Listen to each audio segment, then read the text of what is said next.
In the middle of a busy highway, a monkey was found clutching a human baby, and no one understood how it had come to this. The truth revealed a haunting injustice.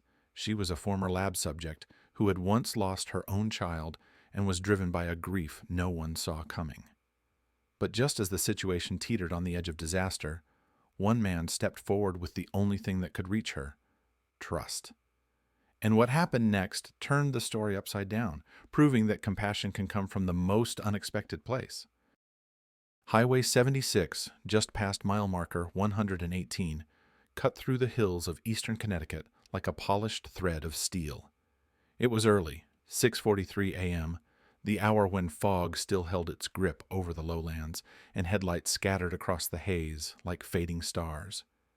Commuters moved as they always did, half awake, locked in the rhythm of coffee, traffic updates, and autopilot. But then something shifted. At first it was subtle. Cars began to slow. A ripple of brake lights glowed red across the westbound lanes. Drivers craned their necks, searching for the cause. An accident, perhaps, or an animal. Then the ripple turned into a wave. Traffic halted completely. Doors opened, engines idled, and the air filled with a strange, collective unease.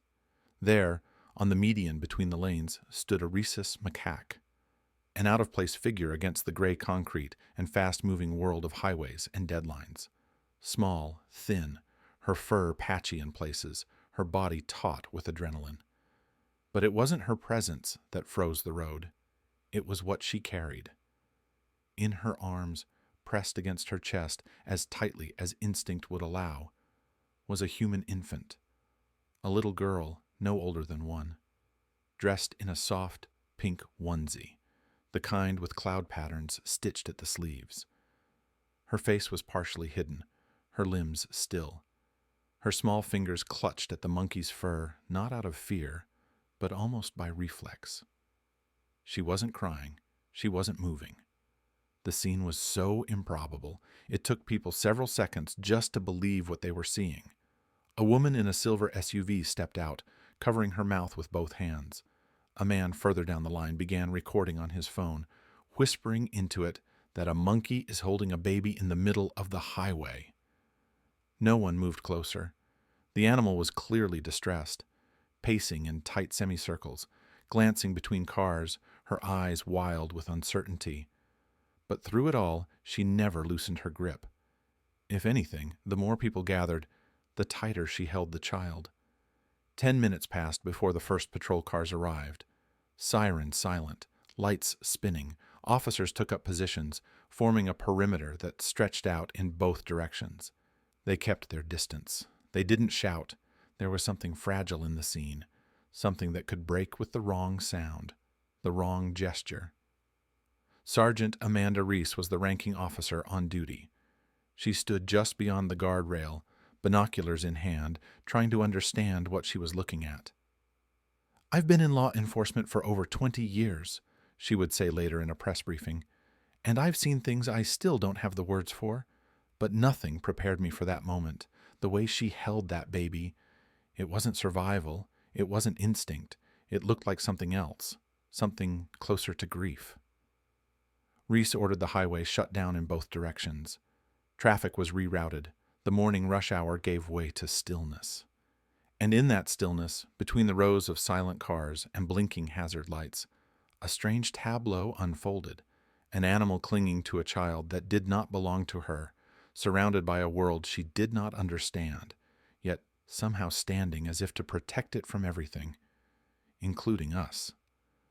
Nobody knew how this had started. Nobody knew what would happen next, but everyone knew they were watching something they'd never forget. Jason Brown had been in his office less than an hour when the footage came in. Aerial drone video from Highway 76, live-streamed to local law enforcement agencies. Traffic stopped in both directions, first responders surrounding the median. A macaque holding what appeared to be a child. Jason leaned in, eyes narrowing, and then he froze. "That's Emma," he whispered. The name slipped out before his brain could stop it. A reflex, like seeing a familiar face in a crowd after thinking they were gone forever. Emma wasn't just any rhesus macaque. She had once been part of a controversial behavioral study inside the walls of the now-defunct Glen Ridge Behavioral Research Facility, just outside New Haven. The project, funded privately and quietly, focused on testing maternal bonding responses under altered conditions, a program that had already come under ethical scrutiny before the lab was ordered to shut down. Jason had worked there during its final year, tasked with resocialization and behavioral observation. Of all the subjects, Emma stood out. She was unusually responsive to human voices, preferred soft fabrics, and had displayed, according to Jason's notes, sustained caregiving fixation, even toward surrogate objects. She was also pregnant. But something went wrong during her transfer to a sanctuary after the lab's closure. A cage lock failed. A gate was left unsecured. Emma escaped into the forested area behind the compound, and despite weeks of search efforts, she was never found. Internally, the team assumed the worst. The official report listed her as presumed deceased. And now, 6 months later, she was on a highway median, holding a child. Jason was dispatched immediately. As he drove toward the scene, he replayed every file, every observation log in his mind. He knew Emma's gait, her expressions, the way she shifted her weight when anxious. The moment he arrived and saw her pacing through binoculars, he no longer had doubts. But what stunned him wasn't her presence. It was the child. Law enforcement had just begun connecting dots of their own. 2 days earlier, a 1-year-old girl named Lily Reeves had been reported missing from the Maple Ridge Daycare Center, a secure, well-reviewed facility in a quiet suburban neighborhood. Surveillance footage from the night of her disappearance showed a vague silhouette leaping over the perimeter fence. The movements had been erratic. Security believed it was a person in dark clothing, someone intentionally evading identification. But there had been odd details, scratches along the outer wall that didn't match tools, a banana peel left near a torn trash bag, no sign of forced entry at the building, just absence. Now, looking at the child in Emma's arms, the pieces came together. Emma hadn't taken Lily out of violence. She had taken her out of grief. It was a tragic misrecognition, driven by something deeply embedded in Emma's mind, the memory of her own lost infant from the lab.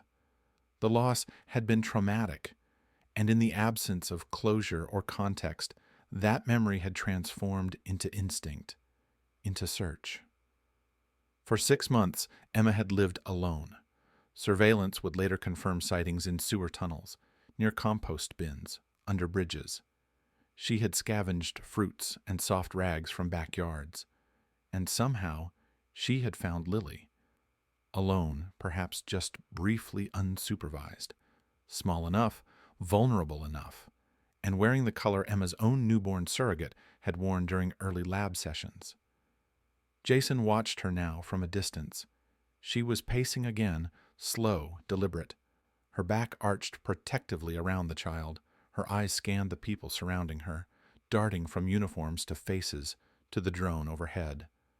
When an officer stepped one pace too close, Emma let out a sound, not quite a scream, but sharp and guttural. Her body shifted, bracing the child closer, tighter. She wasn't panicked. She wasn't threatening. She was holding on. And in that moment, Jason saw it clearly. Emma wasn't trying to escape. She was trying not to lose another child. The air along the highway grew heavier, the noise of passing time fading under the weight of something raw and incomprehensible. No one moved. Every camera recorded. Every eye watched. Something tragic had happened here. But it wasn't the tragedy anyone expected, and it wasn't over yet. Jason Brown stepped forward alone. He called her name, Emma. Softly, steadily. No sudden moves, just the voice she once knew. She watched him, still holding the child close. For a long moment she didn't respond, but she didn't back away either. He crouched slowly, eyes level with hers, repeated her name again. Then something shifted. Emma's arms began to tremble. Her posture eased. Carefully, as if understanding what needed to be done, she extended the baby outward. Paramedics moved fast. Lily was alive, dehydrated, bruised, but then stable. She let out a soft cry as they wrapped her in a blanket. But Emma didn't flee. She stayed on the asphalt, crouched and still, not in fear, in surrender. A drone overhead caught the image. A macaque, alone on a highway, her arms now empty. Lights flashing, dozens watching. And she didn't move. The footage spread fast. Debates followed. Was she confused or grieving? Could it have been instinct or something closer to love? Lily's parents released a statement. "We're thankful, and we hope that the creature who protected our daughter is shown the same kindness." Emma was placed in a sanctuary. No labs, no cages. Jason visits her weekly. She flinches less now, and when he plays Lily's voice from his phone, Emma closes her eyes. Weeks later, a small wooden sign appeared beside Highway 76. Love sometimes looks different, and it's still there,